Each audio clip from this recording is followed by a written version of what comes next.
In today's video, how to go from 13% to 9% body fat.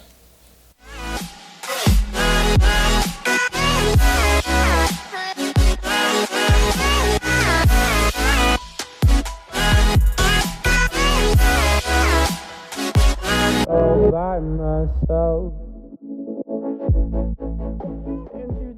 Hey guys, what's going on? This is Paul Rebella from ProPhysique.com. In today's video, I'm going to answer the question, how do you go from 13% body fat to 9% body fat? And the question comes from right here on my Instagram direct message. So if you'd like to send me a question, go to my Instagram, send me a DM.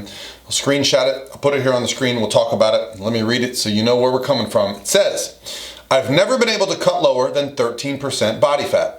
I'm 5'7", 76 kilograms, and have a decent amount of muscle. I eat 2,000 calories a day currently. Do you have any advice for me to achieve my goal of 9% body fat? And I have a ton of advice, but first I need some feedback, guys. So recently I moved my camera from that part of my office to the podcast station. So for those that don't know, I have a podcast with Lauren Conlon called Redefine Healthy Radio. This is kind of where we do it, and I thought this backdrop was a little nicer. So comment below if you like or don't like this backdrop compared to the other one. And let's talk a little bit about how we get from 13% body fat to 9% body fat with the information you gave me, which really wasn't complete because I don't actually know what you do, what your workouts are like, how much cardio you're doing, what's your lifestyle like. A lot of these are important factors because for someone to eat 2,000 calories, it's pretty straightforward. I'll actually give you a change to your calories so that you can start seeing progress. And we'll talk about exactly kind of what macronutrient ratios I think you should be on. But this is where I think most of us get in trouble with fitness advice, is that we kind of pay attention to one thing instead of looking at the overall picture, okay? Because if you're someone that struggles to get below 2,000 calories because you have a very high demand job, well, it's probably important that we pay attention to that. Why do you want to get to 9% body fat? It's always been your goal.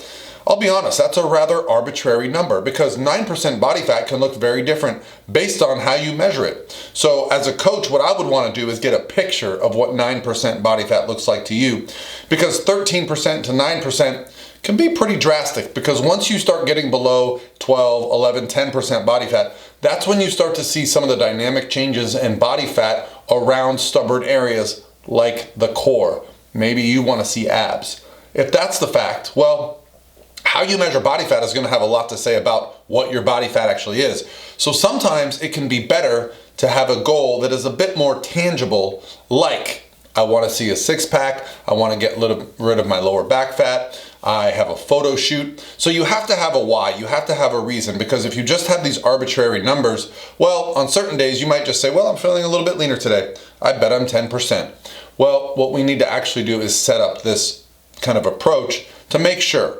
But what I'm going to do is I'm going to give you advice anyway based on the information that you gave me, and we're going to talk specifically about the approach I would take for you, because you told me how many calories you're taking, but you did not tell me what your macronutrient ratios are, how much training you're doing, and all this. So I'm going to make some basic assumptions here. So you did mention that you are 76 kilograms, but forgive me, I'm American, so we do pounds. So I'm going to do a little conversion here and say that's about 167 pounds. Now, to get from 13% body fat down to 9% body fat, I did some quick math, and that's about 152 pounds or 69 kilograms. So what do we need to do to lose that much weight? Roughly 15 pounds or 7 kilograms. Well, first I want to take a look at your calories, because you said you're taking in 2,000 calories, which is a good amount of food for somebody at your weight and your height. It's a nice number. But what are your macronutrient profiles like? This can have a big impact on body composition. In fact, sometimes just changing your macronutrient ratios can improve body composition. It can improve performance. It can improve recovery. So what I would basically set your macronutrient ratios to, based on your current body weight, would be 170 protein, 60 fat, and 200 grams of carbohydrates. Now, typically what I'll do when someone starts a fat loss phase is I'll look at their current cardio output, I'll look at their current calories, and I'll find out how they need to adjust things. Do they have time in their schedule to move more? Do they not have time in their schedule? So let's just assume that you have a little bit of time for cardio and we can make some adjustments to your calories. If you've been eating like this for a while, I might start adding in just maybe 20 or 15 minute cardio sessions 3, 4, or 5 times a week just to see if that gets things moving. You see, if you're going to the gym already, it can be pretty easy to just decide, you know what, I'm gonna do a 15-minute cardio session pre or post workout. You can also start tracking steps. So instead of getting, say, 4 to 5 to 6,000 steps a day, maybe we just start focusing on a step goal where you get 20,000 steps a day. Now that might mean you just go for a walk in your neighborhood. You might actually be more active at work, avoid things like the elevator and the escalator, taking the stairs, parking farther away. All these little tricks kind of add up. And the one thing that we don't often consider is how much impact our non-exercise activity has on our weight loss goals. This is why people that are not sedentary tend to maintain their weight much easier. Cities that are pedestrian cities tend to have much lower obesity rates. So what I would do with you is I would try to add up your increased movement and I would try to decrease your calories by a little bit. So if you're at 2,000 calories, maybe we just bring your calories down to 1,800 to get things started, maybe even 1,850.